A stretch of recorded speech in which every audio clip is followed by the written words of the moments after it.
सुन सुनकर हम बोलना सीखे हों, उनके सामने बोलने में बड़ा घबराहट होती है।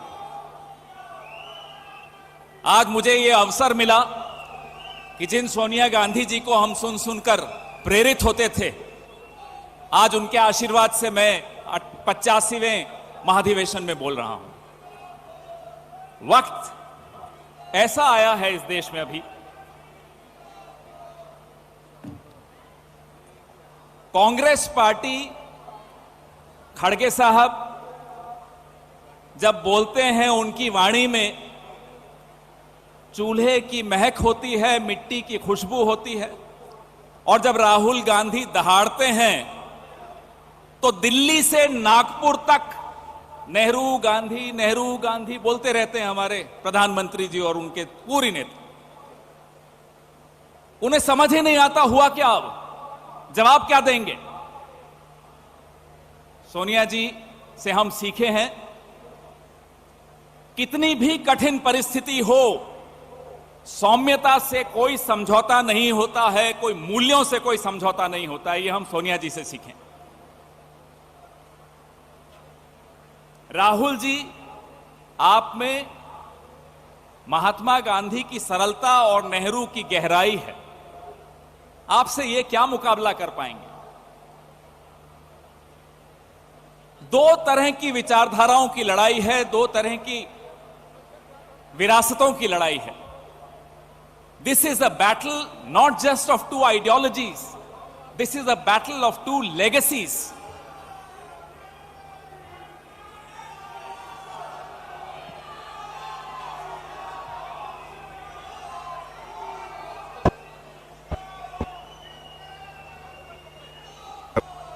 That BJP has. तो जब मैं आपसे कह रहा था कि ये दो विरासतों की लड़ाई है, जड़ें जोड़ती हैं और शाखाएं बांटती हैं। हमारी जड़ों से इनको नफरत है, क्योंकि हम जोड़ने की बात करते हैं। हमें इनकी शाखाओं से नफरत नहीं है, लेकिन जो इनकी शाखाएं बांटने का काम करती हैं, उसी को रोकने के लिए राहुल गांधी 4000 किलोमीटर पैदल चले। हम भी आराम उठा सकते थे घर पे रहकर, क्या जरूरत थी राहुल गांधी जी को इस तरह से पैदल चलने की, लोगों से मिलने की, इतना संघर्ष करने की। मुझे मीडिया के साथियों पर भी, उनको देखता हूं तो बड़ा बुरा लगता है, दर्द होता है मन में। आज इनकी आवाज भी बंद कर दी गई है। हम तो फिर भी बोल लेते हैं विपक्ष में रहकर, हम तो बोलते रहेंगे। हां, कभी कभी हवाई जहाज से हमें उतार दिया जाता है, लेकिन हम फिर भी बोलेंगे। हमारे जो मीडिया के साथी हैं, 2014 से पहले ये हम पर खुलकर हमला बोलते थे, और इनका हक था, बोलना चाहिए था इनको, इनका कर्तव्य था, ये बोलते थे। आज ये सरकार से सवाल नहीं पूछ सकते। सरकार से पूछना तो छोड़ दीजिए, ये हमसे ही सवाल पूछते हैं। चलिए, आपका स्वागत है, आप हमसे सवाल पूछिए, हमें कोई आपत्ति नहीं है। कल प्रेस वार्ता कर रहा था, मुझसे सवाल पूछा कि राहुल गांधी जी दाढ़ी कब हटाएंगे।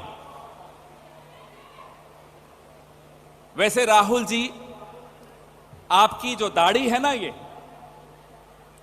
करोड़ों लोगों के संघर्ष की दास्तान इस दाढ़ी में दिखाई देती है, जो आपसे मिले थे भारत जोड़ो यात्रा के दौरान।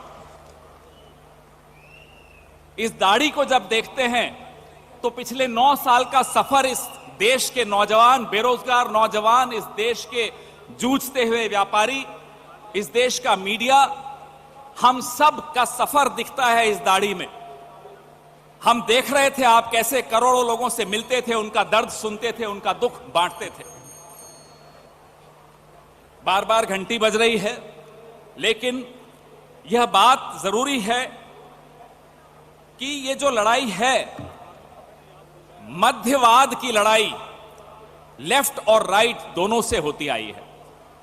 जो सेंट्रिज्म है, सेंट्रिज्म दोनों का सम्मिश्रण है, लेफ्ट का भी और राइट का भी। ये देश मध्यवादी देश है, कांग्रेस पार्टी मध्यवादी पार्टी है। इस देश का संवैधानिक मूल्य जो है, जो ढांचा है, वो भी मध्यवादी है। हमारी किसी से लड़ाई नहीं है कि हम लेफ्ट के खिलाफ हैं या राइट के खिलाफ हैं। हम एक्सट्रीम लेफ्ट के खिलाफ हैं, हम एक्सट्रीम राइट के खिलाफ।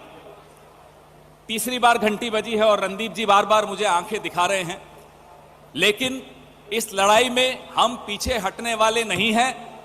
और तो क्या होगा, एक दो बार और हवाई जहाज से उतार देंगे, हम उतर जाएंगे, लेकिन लड़ते रहेंगे, आपकी आवाज उठाते रहेंगे, ये हमारा वादा है। क्योंकि मेरा नेता राहुल गांधी, मेरी नेता प्रियंका गांधी, मुझे आज तक वो डरते हुए नहीं दिखे, तो हम क्यों डरें? हम भी नहीं डरेंगे, लड़ेंगे, लड़ेंगे और जीतेंगे। जय हिंद, जय कांग्रेस।